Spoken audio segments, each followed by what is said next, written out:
بسم الله الرحمن الرحيم، والصلاة والسلام على أشرف المرسلين سيدنا محمد سيد الخلق أجمعين. السلام عليكم ورحمة الله وبركاته. لو أنت مهتم تعرف إيه هي أقوى الجيوش في العالم وإيه هي معايير اختيار ترتيب قوة الجيوش، يبقى الفيديو ده ليه. معاكم محمد الصديق، مقدم برامج قناة الموسوعة، وإن شاء الله الفيديو يعجبكم. مبدئيا كده لازم تعرف إن ترتيب الجيش بيتم على أساس القوة السكانية والمساحة الجغرافية والعتاد العسكري اللي عند كل دولة. ولكن وبرغم كل الأرقام اللي هنقولها ديت، لازم تخلي في اعتبارك إن النصر من عند الله يؤتيه من يشاء، مهما وإن كانت القوة الجيوش اللي قدامك أو الأرقام اللي أنت هتسمعها. وبيجي معانا الجيش الأوكراني في المرتبة رقم 15 من الترتيب بعدد 1,200,000 جندي، 69 مقاتلة، 28 طائرة هجومية، و146 مروحية، وضيف عليهم 1890 دبابة، و37,000 مدرعة، و38 قطعة بحرية، وبميزانية دفاع تبلغ 30 مليار دولار.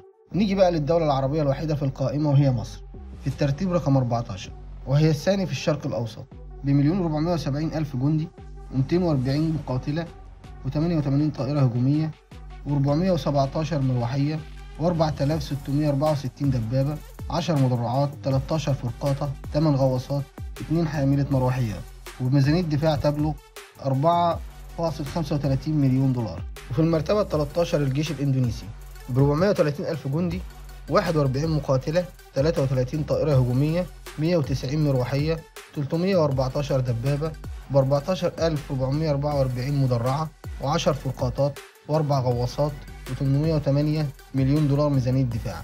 في المرتبة رقم 12 البرازيل ب 360,000 جندي، 42 مقاتلة، 67 طائرة مروحية، 171 طائرة هجومية، 416 دبابة، 1958 مدرعة، 6 فرقاطات، 7 غواصات، وميزانية دفاع 18.7 مليون دولار.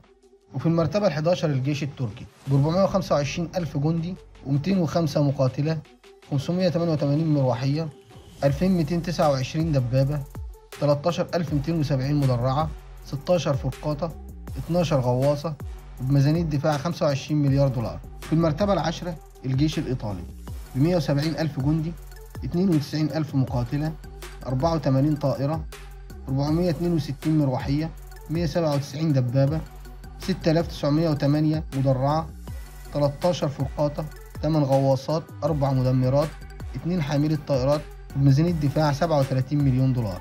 وبيجي الجيش الفرنسي في المرتبة رقم 9 ب 205,000 جندي، 226 مقاتلة، 507 مروحية، 222 دبابة، 6,558 مدرعة، 11 فرقاطة، 9 غواصات، 10 مدمرات، وحاملة طائرات، و3 حاملات مروحيات، وبميزانية دفاع 45 مليون دولار.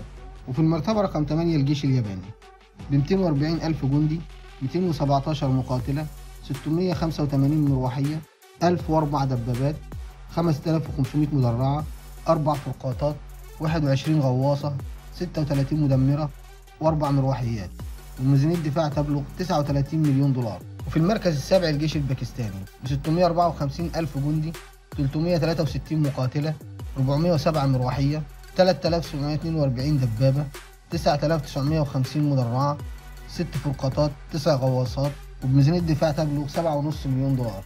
رقم 6 في القائمة كوريا الجنوبية ب 555,000 جندي، 402 مقاتلة، 90 طائرة هجومية، 851 مدرعة، 2,331 دبابة، 19 فرقاطة، 12 غواصة، 13 مدمرة، وبميزانية دفاع بقيمة 42 مليون دولار.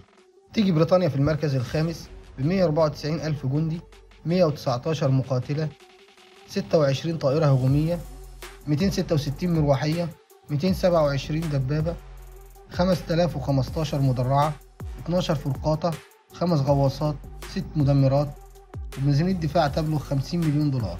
الهند في المركز الرابع ب 1,450,000 جندي، 575 مقاتلة، 140 طائرة هجومية، 842 مروحية، 4,614 دبابة، 12 مدرعة، 12 فرقاطة، 18 غواصة، وبميزانية دفاع تبلغ 54 مليون دولار. في المركز الثالث الصين ب 2 مليون جندي، 510,000 جندي احتياط، 1,299 مقاتلة، 371 طائرة هجومية، 1,194 مروحية، 4,950 دبابة، 3500 مدرعة، 43 فرقاطة، 78 غواصة، 50 مدمرة، 3 حاملات مروحيات، وميزانية دفاع تبلغ 230 مليون دولار.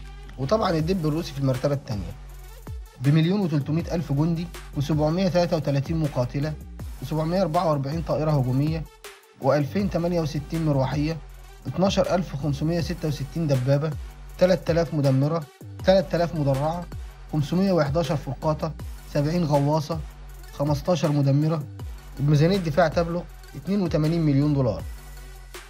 طبعا الكل عارف مين هو الجيش رقم 1.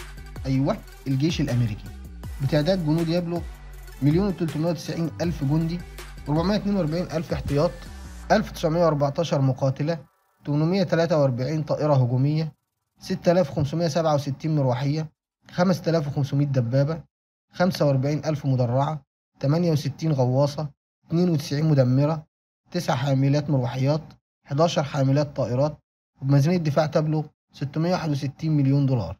وهنا نكون خلصنا قائمة أقوى 15 جيش على مستوى العالم، ونختتم الفيديو بالصلاة على الرسول صلى الله عليه وسلم.